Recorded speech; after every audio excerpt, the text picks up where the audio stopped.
Subscribe करें हमारे YouTube channel साधना gold को और पाएं वीडियोस सबसे पहले। बेल आइकन दबाना ना भूलें। वास्तु के हिसाब से घर में बांसुरी का होना शुभ माना गया है।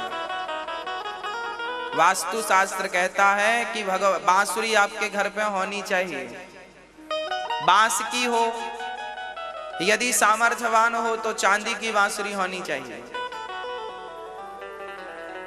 चांदी की बांसुरी आपके घर पे हो, आपके घर पे लड्डू गोपाल जी हैं, भगवान जी हैं, बांस की हो तो अच्छा है।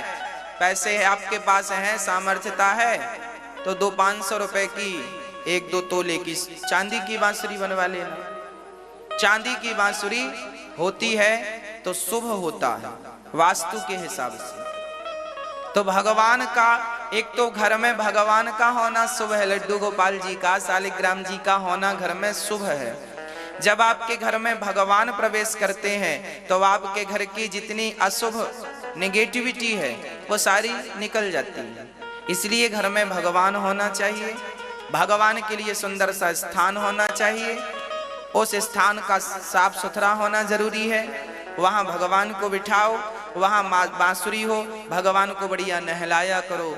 आपके घर में ठाकुर जी हैं लड्डू गोपाल जी, लाओ, नहीं है तो लाओ, वृंदावन से ले जाओ। भगवान आपके घर में होने चाहिए। देखिए, ये तो आप कहते हैं महाराज जी ये तो मूर्ति है। हाँ, ये मूर्ति है, ये विग्रह है, परंतु जब हमारी आस्था इनमें लग जाती है, हम इनमें प्रेम करने लगते हैं, देखो इनसे ही उन तक पहुंचेंगे। एक राजा ने, एक अंग्रेजों का जब जमाना था तो एक बार स्वामी विवेकानंद जी से किसी व्यक्ति ने पूछा कि आप मूर्ति की पूजा क्यों करते हैं? भाई मूर्ति पूजा मत करो, भगवान तो कण कण में है, सर्वव्यापी है, उनकी पूजा करने की क्या आवश्यकता है?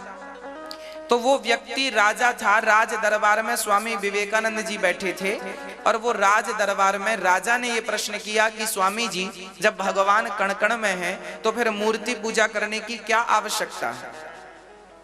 तो स्वामी विवेकानंद जी ने देखा कि उस राज सिंहासन के पीछे उस राजा के पिता की तस्वीर लगी थी। ध्यान से सुनना भाई, राजमहल था, राजा का दरबार था, तो राजा के पिता जो पहले राजा थे उनका चित्र लगा था। तो स्वामी विवेकानंद जी गए और उस तस्वीर को उतार कर लाए और राजा के सामने स्वामी विवेकानंद जी ने अपना जूता निकाला और उस तस्वीर के मुंह पे मारना शुरू कर दिया। राजा बोला, महाराज ये क्या कर रहे हैं, हमारे पिताजी का अपमान हो रहा है। स्वामी विवेकानंद जी ने कहा, ये तेरा बाप है क्या? अरे ये तो फोटो है, तस्वीर है, हम तेरे बाप के मुंह पे ये जूता घुमा रहे हैं तो तेरे पिता तो मर गए हैं, अब उन्हें तो लगेगा नहीं जूता।